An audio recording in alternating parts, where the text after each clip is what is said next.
വനിതയിരയെ ASI ബലാത്സംഗം ചെയ്തെന്ന പരാതിയിൽ case. Idukki Adimali police സ്റ്റേഷനിലെ ASI PL ഷാജിക്കെതിരെയാണ് കേസ്. പീഡനക്കേസിലെ അതിജീവിതയെ കേസ് നടത്തിപ്പിനിടെ പീഡിപ്പിച്ചെന്നാണ് പരാതി. വിവരങ്ങളുമായി ഇടുക്കിയിൽ നിന്ന് ആൽവിൻ തോമസ് ചേരുന്നു. ആൽവിൻ, പരാതിക്ക് അടിസ്ഥാനമായ സംഭവം നടന്നത് 2022-ലാണ്. ഇതിന്റെ വിശദാംശങ്ങൾ എന്തൊക്കെയാണ്? കൂടിയായ PL ഷാജിക്കെതിരെയാണ് ഇത്തരത്തിലൊരു പരാതി വന്നിട്ടുള്ളത്. ഈ PL ഷാജി മറ്റൊരു കേസിൽ അതിജീവിതയായിരുന്നുള്ള അതിജീവിതയെ കേസിന്റെ സമയത്ത് ബലാത്സംഗം ചെയ്തു എന്നുള്ളതാണ് കേസിന് പരാതി നൽകിയിട്ടുള്ളത്. ഈ 2021-ലാണ് ഈ അതിജീവിത പോലീസിൽ പരാതി നൽകുന്നത്. ഈ സമയത്താണ് കേസ് നടത്തിപ്പ് ഉണ്ടാകുന്നത്. ഈ സമയത്ത് ഫോണിൽ ഭീഷണിപ്പെടുത്തി ബലാത്സംഗം ചെയ്തു എന്നുള്ളതായിരുന്നു ഈ അതിജീവിതയുടെ പരാതി. 2022 ഓഗസ്റ്റ് മുതൽ ബലാത്സംഗം ചെയ്തു എന്നാണ് കേസ്.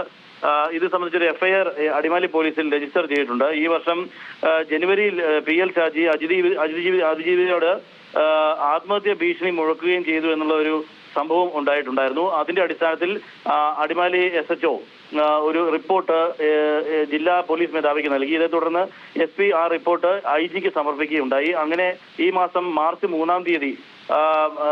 കഴിഞ്ഞ മാർച്ച് 3-ാം തീയതി ഇയാളെ സർവീസിൽ നിന്ന് സസ്പെൻഡ് ചെയ്തിരുന്നു അന്വേഷണ വിധേയമായി. പക്ഷേ ഇപ്പോൾ ഈ പരാതിയുടെ അടിസ്ഥാനത്തിലാണ് കേസ് രജിസ്റ്റർ ചെയ്തിട്ടുള്ളത്. ഈ യുവതി ഈ നിരന്തരമായി ഈ 2022 ഓഗസ്റ്റ് മുതൽ ഇയാൾ ഫോണിൽ ഭീഷണിപ്പെടുത്തിയെന്നും പിന്നീട് അതിനുശേഷം ബലാത്സംഗം ചെയ്തുവെന്നുമാണ് ആ പരാതി നൽകിയിട്ടുള്ളത്. അതിന്റെ അടിസ്ഥാനത്തിലാണ് ഇപ്പോൾ FIR രജിസ്റ്റർ ചെയ്തിരിക്കുന്നത്. ബലാത്സംഗം, അതോടൊപ്പം തന്നെ അനുമതി കൂടാതെ ദൃശ്യം പകർത്തിയതിനും, അതോടൊപ്പം തന്നെ സ്ത്രീത്വത്തെ വിവാഹ വാഗ്ദാനം നൽകി പീഡിപ്പിച്ചു എന്നതും, സ്ത്രീത്വത്തെ അപമാനിക്കൽ എന്നിങ്ങനെ 3-4 പ്രധാനപ്പെട്ട വകുപ്പുകൾ ചേർത്താണ് ഇപ്പോൾ FIR രജിസ്റ്റർ ചെയ്തിട്ടുള്ളത്.